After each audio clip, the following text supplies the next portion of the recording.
വീരാജ്പേട്ട മീൻപേട്ടിലെ ശ്രീ ചൈതന്യ മടപ്പുര മുത്തപ്പ ക്ഷേത്രത്തിന്റെ പണിക്കർപ്പട്ടം എടയന്നൂർ രാജന. കണ്ണൂർ ജില്ലയിലെ കാനാട് എടയന്നൂരിലെ നെല്ലിത്തരശ്ശിയിൽ ചന്തുപണിക്കരുടെ മകൻ രാജനെ ക്ഷേത്രത്തിലെ ദീർഘകാല സേവനത്തിന്റെ അടിസ്ഥാനത്തിൽ പണിക്കർപ്പട്ടം നൽകി ആദരിച്ചു. കേരളത്തിലെ പരമ്പരാഗതവും പുരാതനവുമായ ക്ഷേത്രങ്ങളിൽ സേവനം ചെയ്യുന്ന പ്രത്യേക വ്യക്തികളെ കുടക് ക്ഷേത്രങ്ങൾ ആദരിക്കുന്നത് പതിവാണ്. ക്ഷേത്രങ്ങളിൽ നടക്കുന്ന വിശേഷാൽ പൂജകളിലും വാർഷിക ഉത്സവങ്ങളിലും മറ്റും സജീവമായി സേവനം അനുഷ്ഠിച്ച വ്യക്തികളെ പട്ടും വളയും കൊടുത്താണ് ആദരിക്കുന്നത്.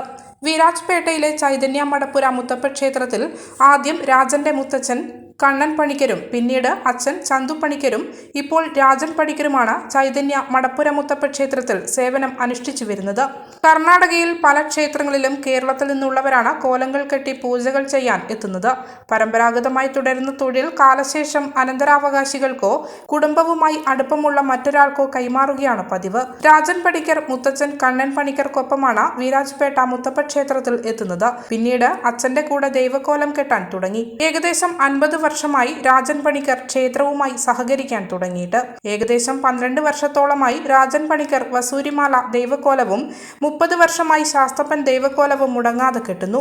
ശ്രീ ചൈതന്യ മടപ്പുര മുത്തപ്പ ക്ഷേത്രത്തിന് രാജൻ പണിക്കർ നൽകിയ ദീർഘകാല സേവനം പരിഗണിച്ചാണ് ക്ഷേത്ര ഭരണസമിതിയുടെയും ഉത്സവ കമ്മിറ്റികളുടെയും ഭക്തരുടെയും സാന്നിധ്യത്തിൽ ദിവ്യമായ ആചാരാനുഷ്ഠാനങ്ങൾ പാലിച്ച് രാജനെ ശാസ്ത്രപ്രകാരം പണിക്കർ എന്ന ബഹുമതി നൽകി ആദരിച്ചത്.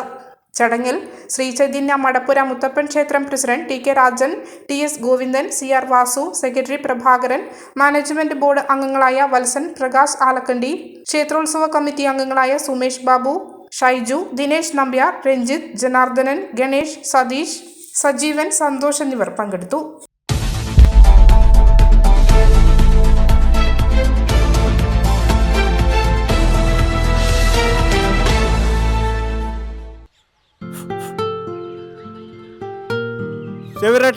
പാല് ട്രെയിനിൽ വെച്ച് വെച്ചിട്ടുണ്ടാ ഉണ്ണിയായി ആ ഒട്ടുപാലം മുഴുവൻ എടുത്തു വെച്ചില്ലേ?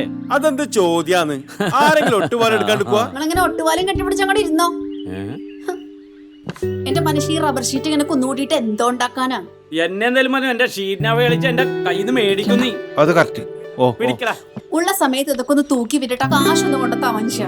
MS സ്കൂളിൽ പോയി കുറച്ച് സ്വർണ്ണം വാങ്ങട്ടെ. അത് യോറിന് എന്ത് ഇതിന്റെയൊക്കെ വില എപ്പോഴാ കുത്തിനെ വീഴുന്ന ആർക്കും അറിയാം മനുഷ്യൻ.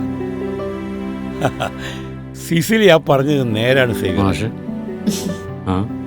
റബ്ബർ ഷീറ്റിന്റെ വില സ്ഥായിയല്ല, എപ്പോ വേണമെങ്കിലും താഴേക്ക് പോകാം. പക്ഷെ സ്വർണത്തിന്റെ വില അങ്ങനെയല്ല, അത് റോക്കറ്റ് പോലെ കുതിച്ചുകൊണ്ടിരിക്കുകയാണ്. അങ്ങനെ പറഞ്ഞു കൊടുക്കും പക്ഷേ. മാത്രവുമല്ല MS ഗോൾഡിന്റെ സ്വർണ്ണ സമ്പാദ്യ പദ്ധതിയിൽ പണിക്കൂലിയുമില്ല. എന്റെ പുടിയെ MS Gold and Diamonds, Iriti, Peravur, Ramanagara, Kanagapura, the real source of pure